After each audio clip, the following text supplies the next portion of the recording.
Halo, balik lagi sama saya Muhammad Willy Ginanjar, dan kali ini saya akan membahas mengenai seberapa penting kita harus berinvestasi. Kita harus mengetahui bahwa bagaimana kita sekarang dan di mana kita sekarang, apa persiapan untuk masa depan kita, pemahaman atau aditif masing-masing untuk menghadapi perubahan zaman yang sangat cepat seperti saat ini.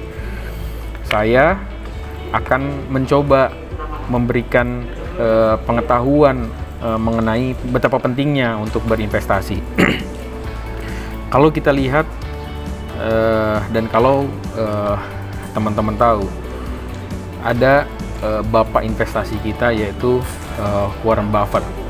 Tapi karena kita lahir di Indonesia, ada Warren Buffett-nya Indonesia yang dikenal sebagai Lo Keng Hong. Dan luar biasanya dengan hasil investasinya dia, di tahun 2012 saja, harta kekayaan beliau sampai 2,5 triliun. Itu berarti di umur dia yang masih sekitar 50 tahunan. Artinya, sangat pentingnya untuk berinvestasi. Kalau kita melihat ke masa kecilnya Lo Keng Hong, masa kecilnya sangat merasakan perihnya dalam kehidupan yang susah. Yang rumahnya di Jakarta, yang sangat sempit, yang hanya selebar 4 meter. Pada perjalanan karirnya Lo Keng Hong dulu, beliau bekerja di PT Overseas Express Bank, dan disitulah beliau belajar bagaimana cara menganalisa keuangan dan untuk masa depan beliau.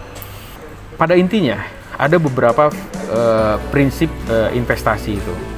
Yang pertama, bagaimana menjadi kaya sambil tidur dengan investasi saham tentunya. Yang kedua, selalu berusaha hidup hemat. Uang yang ia punya, ia hanya belikan untuk saham. Mungkin orang-orang lain jika dapat uang akan dikonsumsi untuk membeli mobil, untuk membeli motor, dan sebagainya. Tetapi kebanyakan orang berpikir seperti itu. Tetapi hal tersebut itu tidak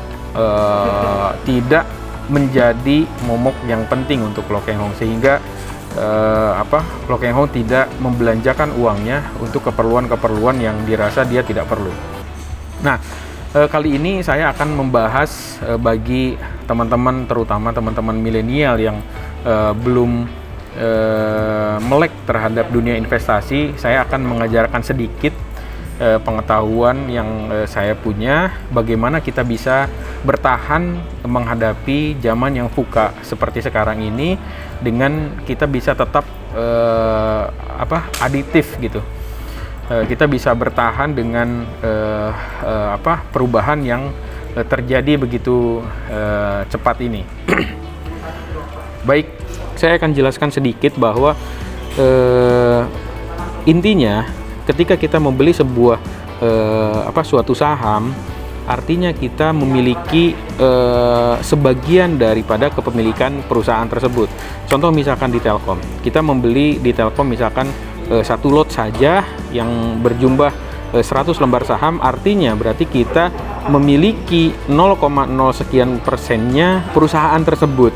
Nah, bagaimana kita bisa mengetahui bahwa apabila kita mau membeli Telkom, dan Telkom ke depan akan meningkat sehingga mendapatkan return yang besar juga di kita. Nah, di sini saya menganalisa indikator strategik, diantaranya menggunakan MACD atau disebut dengan Moving Average Convergence Divergence. Ini untuk mengetahui bagaimana psikologis penjual dan pembeli ketika market sedang dibuka. Nah, ini juga saya melakukan analisa dengan Fibonacci. Jadi dia untuk menentukan bahwa dia sudah mendekat ke si resistennya atau tidak. Kalau misalkan dia sudah mendekat ke resistennya, berarti artinya si saham tersebut akan mengalami kenaikan atau mengalami kerugian. Dan juga saya menggunakan moving average 5 dan moving average 20. Baik, langsung saja. Contoh misalkan si saham Telkom, saya menganalisanya dengan candle. Jadi candle ini juga mempunyai arti-arti tersendiri. Contoh misalkan yang ini disebut dengan body, yang ini disebut dengan ekor. Jadi body yang besar dengan ekor yang panjang seperti ini, artinya market mempunyai volume yang sangat kuat untuk proses pembelian. Nah, disinilah saatnya kita harus bisa membeli. Nah, sedangkan kita lihat yang merah ini.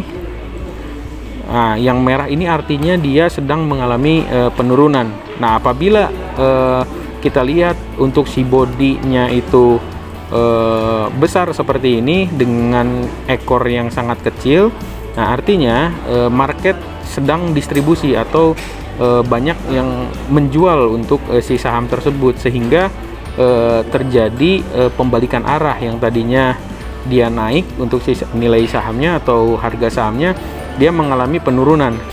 Tapi satu hal, investasi pun tidak hanya di pasar uang atau pasar modal atau saham. Kita bisa berinvestasi melalui emas dan lain sebagainya. Sekarang kita sudah bersiap-siap untuk menghadapi perubahan-perubahan yang begitu cepat terjadi. Baik, itu saja yang bisa saya sampaikan pada kesempatan hari ini. Mudah-mudahan bisa memberikan gambaran kecil untuk melek untuk berinvestasi. Kita harus bisa memplanning ke depan apa yang akan kita lakukan, sehingga apapun yang akan terjadi terhadap perubahan zaman sekarang, kita bisa adaptif, kita bisa survive menghadapinya dan tetap semangat untuk menjalani kehidupan selanjutnya. Baik, terima kasih. Billahi taufiq wal hidayah. Assalamualaikum warahmatullahi wabarakatuh.